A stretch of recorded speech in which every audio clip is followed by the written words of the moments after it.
Hello everyone, Through here. Welcome to today's presentation. Today's presentation, we're going to talk a little bit about edge computing. This is something that is becoming more and more popular in the age of IoT.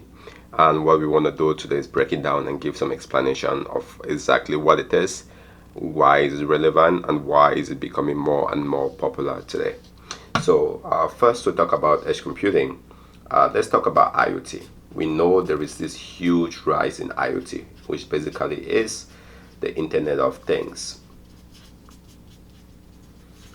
And what that means is, it doesn't mean that the Internet, or what it doesn't mean is that the Internet is not beginning to have things, right? We cannot take things and put into the Internet. But what it simply means is that things around us are becoming smarter and smarter by the day. So if you think about, if I can draw a car here, all right, if you think about your average car, in the 60s or 70s or not too long ago, the car was just basically a piece of steel with maybe a steering wheel. All right, I'm not known for my drawing skills, but that was about it. All right, you just turn it around and it moves, and everything was pretty manual. But today, as of today, and this is continuously growing, the average car has over 60 to 100 sensors embedded in the car, and that number is quadrupling as we speak. So cars are becoming smarter and smarter.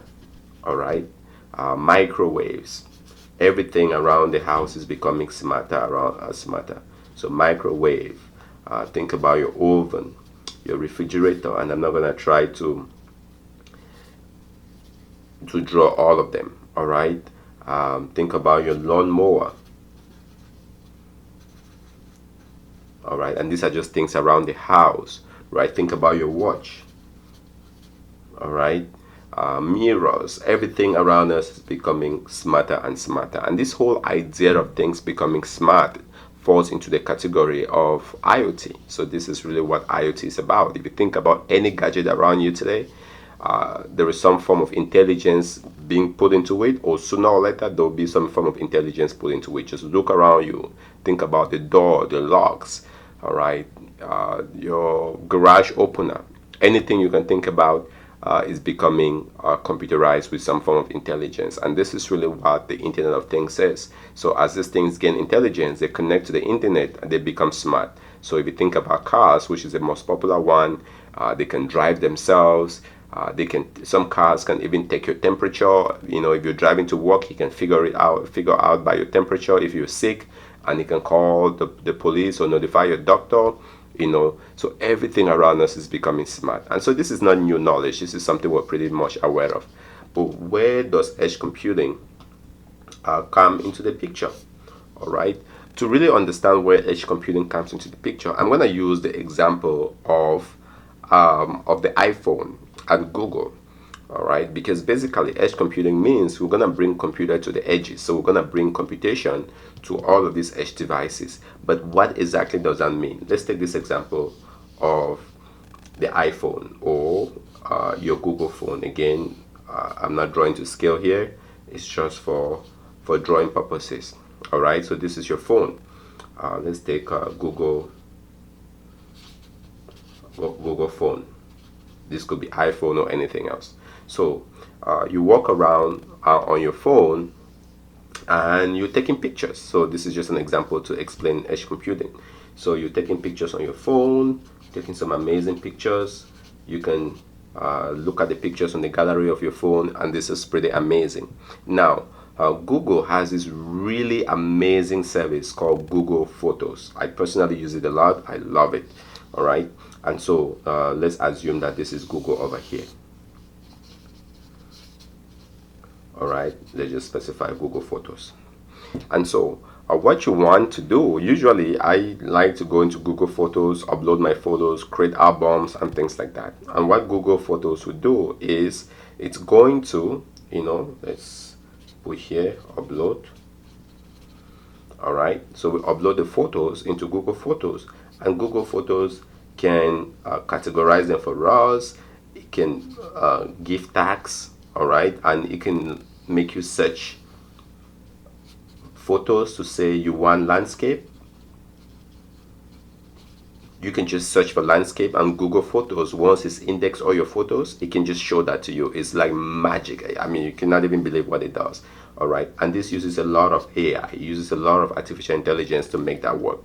So you might want to search for photos where there was a color red in that photos. It's unbelievable. You gotta have to try to see it. All right, and Google Photos has this amazing AI that can, all right, that you can use and say, all right, I want to see all my red photos, and it can show you all your red photos. You can even, if you associate faces to the photos, you can search photo by face. All right, and it gives you a suggestion to say, all right, show me all photos where this face shows up, and it does that. It's pure magic, and this runs within Google Photos. But from your phone you can see Google Photos, right? And you can see Google Photos, but for that to happen, you have to take your pictures, maybe wait a little bit, right? Sometimes if you're traveling, you're not by the service area.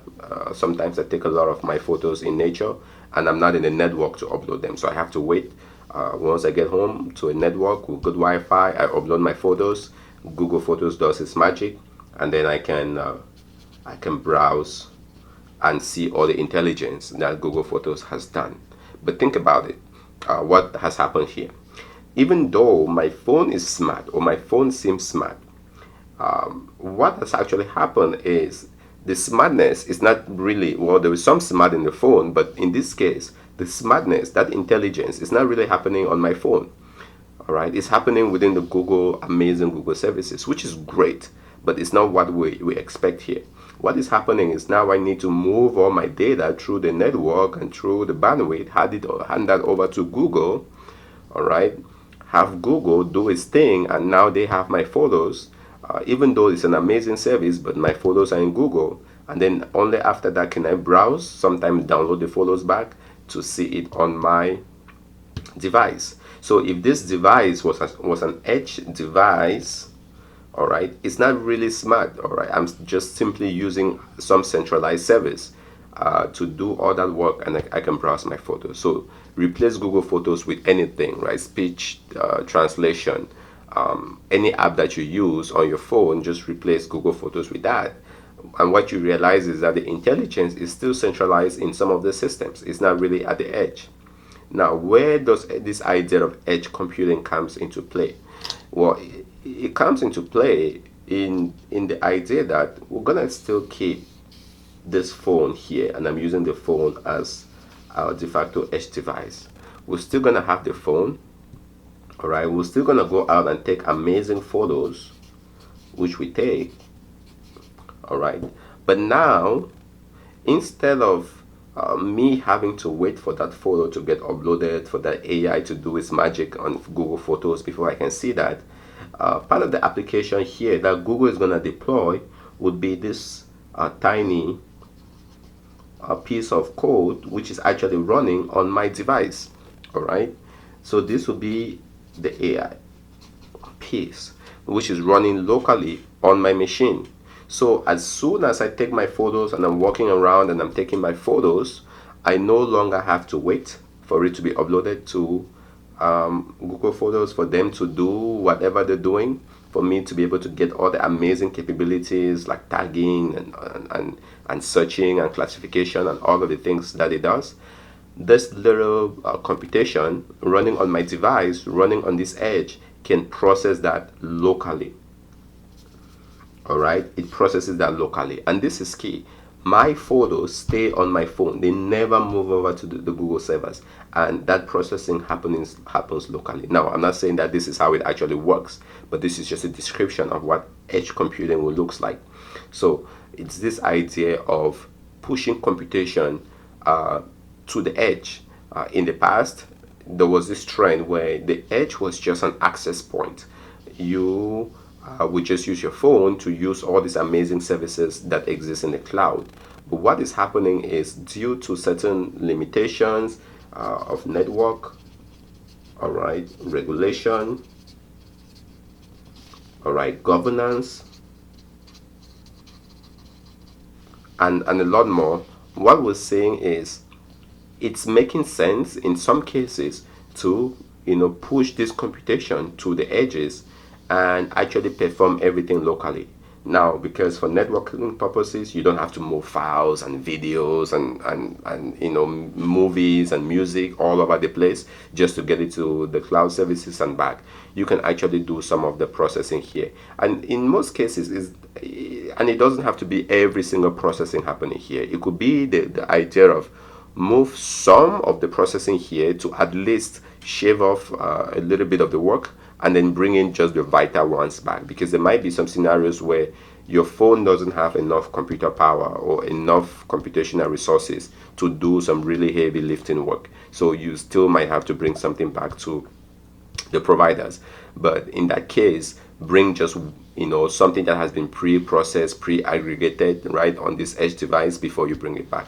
So then that can reduce network regulations, GDPR, CCPA, and all of that, privacy policies. Sometimes companies, for one reason or another, might not want to have that data back in their system, or are not allowed to have that data back in their systems. So in this case, processing the data locally removes that. All right, and then what comes back could be non-sensitive data. It could be data that has been pre-processed, obfuscated. It's no longer PII data. So that might be a good incentive for them. All right, and then think about another thing here of scale. I know there is great scalability in the cloud, right? Cloud has really great scale. But think about the people with billions of devices walking around, billions of smartphones, billions of smartwatches, billions of refrigerators, billions of cars. What if we can tap into the computational resources of all those devices to do this edge computing? That could really be a very powerful thing to do. All right. Now, the whole idea is these devices, whether we're talking about the phone, we're talking about a refrigerator, or we're talking about some sensor in some manufacturing plant that is getting some smartness into it. The smartness might not be as big as a cloud, but once you talk about billions and billions of them, you can really be talking about some really good firepower. All right. And so this is really what edge computing is, a little bit simplified here with this idea of Google Photos. It's something that a lot of people are talking about. It's really one of those big paradigm shifts that you hear in the industry. The fourth industrial revolution usually comes with this idea of IoT and AI and edge computing. This is basically what it is. You want to take some of these computational resources that would typically happen on the devices, or that will happen in some centralized server, push that to local devices and let those devices do the work. It does come as a result of regulation and certain constraints that we have with network, but it also has its drawbacks, because things like security, things like performance, right? How do you if you build an amazing AI model, Google knows how to run it, right? They can run it within a safe space in their environment, and they can have some control over that. Now, if they build a model, a machine learning model or an AI model that needs to run on thousands and thousands of devices, how do you really ensure some form of baseline or parity on the resources of those devices?